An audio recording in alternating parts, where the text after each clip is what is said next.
Praise the Lord.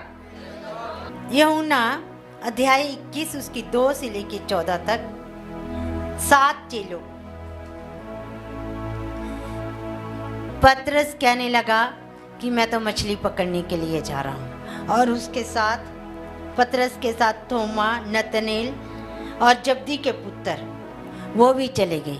और सारी रात उन्होंने जाल डाला, कोई भी मछली नहीं आई। और होते ही यीशु मसीह उस झील के किनारे पे खड़े थे, तो यीशु मसीह ने उसको बोला कि अपने जाल को दाहिनी ओर डाल।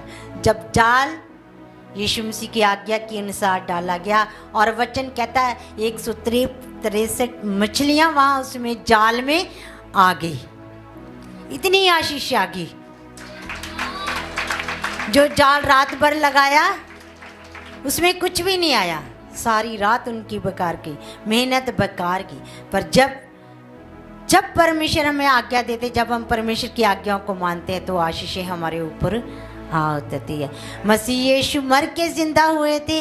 मसीह यीशु ने उनको कहा वो मेरे लिए मछली लेकर आओ। उन्होंने वहाँ पर कहा कि हे बालकों कुछ खाने के लिए दो। उन्होंने वो भुनी हुई मछली मसीह यीशु मसीह को दे दी। मसीह यीशु ने वहाँ पर मछली खा के साबित कर दिया कि वो आत्मा नहीं है, वो एक शरीर के अंदर है, वही शरीर के अंदर है जिस शरीर में वो पहले थे, क्योंकि आत्मा कुछ खाती पीती नहीं है। मसीह यीशु मसीह ने वहां खा के दिखाया।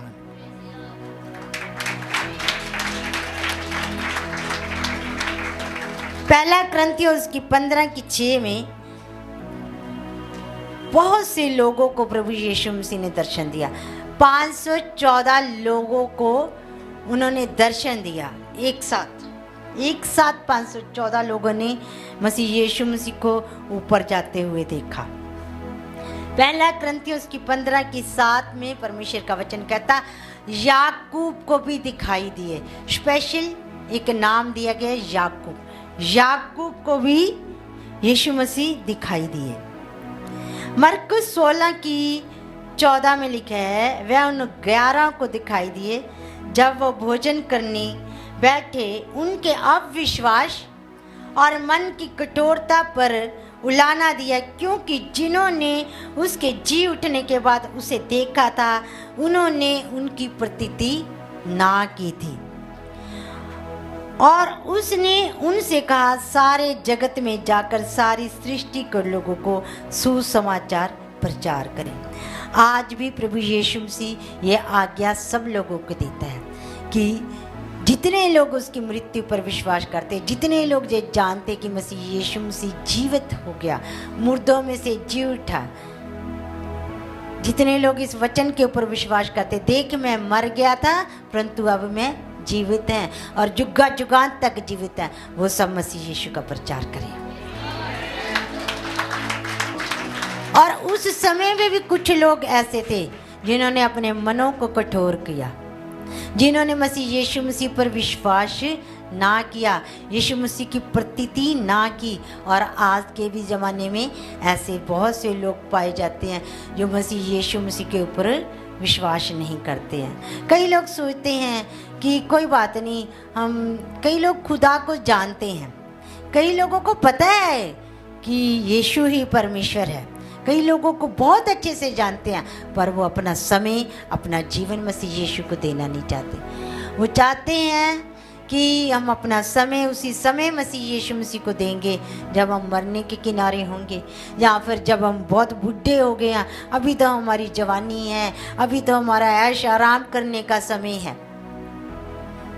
प्रभु यीशु मसीह आज भी उन लोगों को कहता है कि उन्होंने अपने मनों को कठोर कर लिया, इतना कठोर कर लिया कि उसके जी उठने की प्रतीति नहीं कर रहे। वो ये नहीं इन बातों को समझ रहे कि यीशु मसीह ने उनके लिए क्या किया, उसके बलिदान को झूठा साबित करते हैं, उसकी क्रूस की कथा को वो मूर्खता की बात समझते हैं। आज भी मसीह यीशु मसीह पर जितने लोग विश्वास करते हैं, जितने उसकी मृत्यु पर विश्वास करते हैं, वो याद रखते हैं कि यीशु मसीह का बलिदान क्या है, उसका महत्व क्या है, उसकी क्या इम्पोर्टेंट है उनके जीवन के अंदर। यदि हम विश्वास करेंगे, क्योंकि उसकी मौत से ही हमें जीवन मिला है, नहीं तो वो सारा दंड हम पर आ जाता जो मसीह यीशु मसीह ने सहा। कितना बड़ा बलिदान है, कितने लोगों को मसीह यीशु मसीह दिखाई दिया। और यीशु मसीह के ये सब पक्के प्रमाण थे, झूठे प्रमाण थे। ये वो लोग नहीं थे जो खरीदे गए थे, ये वो लोग थे जो सच की राह पर चलने वाले लोग थे। उन्हें यीशु मसीह दिखाई दिए। उन लोगों को मसीह यीशु मसीह दिखते हैं जिनके मन शुद्ध हो, जिनका परमेश्वर के साथ रिलेशनशिप हो। परमेश्वर का वचन मत्ती 5:8 में परमेश्वर कहता है, धन्य है वह लोग जिनके मन शुद्ध है और वह परमेश्वर को देखेंगे। वही लोग दे सकते हैं परमेश्वर को जिनका मन शुद्ध है। सबसे पहले अगर हम प्रार्थना करते प्रभु यीशु मसीह हमें दिखाई दे, दिखाई दे, दिखाई दे, ऐसे प्रभु यीशु मसीह दिखाई नहीं देते।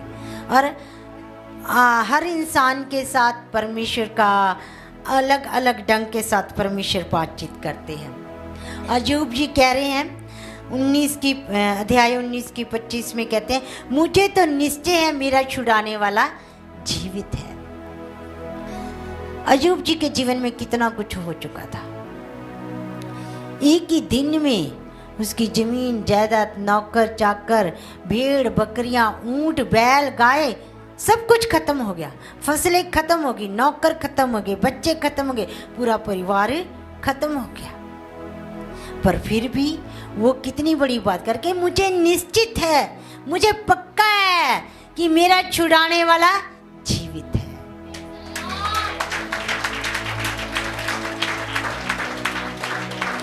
आज थोड़ा सा दुख मुसीबत मसीह लोगों के ऊपर आ जाता है, वो भूल जाते हैं कि उनको निश्चय नहीं रहता, उनको पक्का ही नहीं होता, उनके कदम डगमगा जाते हैं और वो कभी भी अपने मुख से ये नहीं कहते कि मुझे निश्चय है कि मेरा छुड़ाने वाला जीवित है।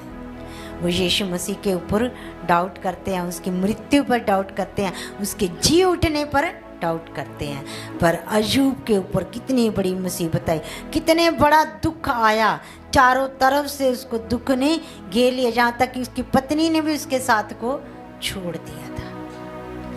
पर फिर भी अयूब जी कह रहे कि मुझे निश्चित है, चाहे कुछ भी हो जाए, आंधी आए, तूफान आए, मुझे निश्चय है कि मेरा छुड़ाने वाला जीवित है।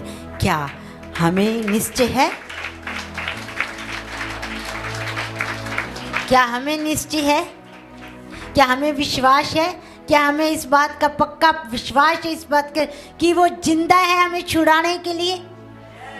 थोड़ा सा दुख मुसीबत, थोड़ा सा कुछ कहीं सुनी हो जाए तो हम निराश हो जाते हैं। निराश नहीं होना, खुश रहना। कुछ भी क्यों ना हो जाए, खुदा से, प्रभु यीशु मसीह से ज़्यादा दुख हमारे जीवन के अंदर नहीं है। एक आदर्श बने हैं मसीह यीशु मसीह हमारे लिए, एक नमूना बने हैं। अयूब जी नमूना बने, स्तिफनुस जी नमूना बने। लोगों ने कितना मारा पीटा, घसीट घसीट के मारा स्तिफनुस जी को, पर फिर भी स्तिफनुस जी क्या करे कि इन्हें पिता क्षमा कर, इनका पाप इनके ऊपर पाप ना पड़े। फिर भी खुदा से प्रार्थना करते हैं। और जब दुख में भी, जब हम अपने स्थाने वालों के लिए भी प्रार्थना करते हैं, तो जैसे स्तिफनुस जी ने प्रार्थना की, उसने परमेश्वर के पुत्र को तीसरे आसमान में देख लिया। तो आने वाले समय में भी अगर हम भी अपने दुखों के बीच में, मुसीबतों के बीच में अपनी आंखों को प्रभु यीशु मसीह के ऊपर लगाए रखेंगे, तो हमें प्रभु यीशु मसीह जरूर एक दिन दर्शन देंगे। हम अपनी खुली आंखों से मसीह यीशु को देखेंगे और जब न्याय के समय में, तो हम रूबरू स्वर्ग में जाकर उसे देखने पाएंगे। यीशु का पुनरुत्थान एक गेहूं के दाने के समान था। एक योना के बारे में भी लिखा है वचन के अंदर। योना का एग्जाम्पल यीशु मसीह के साथ दिया गया है। जैसे योना कितने दिन मछली के पेट में रहा था? योना 3 दिन मछली के पेट में रहा और वो मछली योना को निगल नहीं पाई। इसी तरीके से यीशु मसीह को भी मृत्यु निगल नहीं पाई थी। 3 दिन यीशु मसीह भी अंदर रहे और मृत्यु उन्हें निगल ना पाई। यीशु मसीह ने कहा कि हे मृत्यु, तेरा डंक कहाँ है, कहाँ है तेरी जय। और ठीक समय के आने पर जैसे योना को मछली ने उगल दिया था, वैसे ही मृत्यु ने उगल दिया और यीशु मसीह मर के जिंदा हो गया।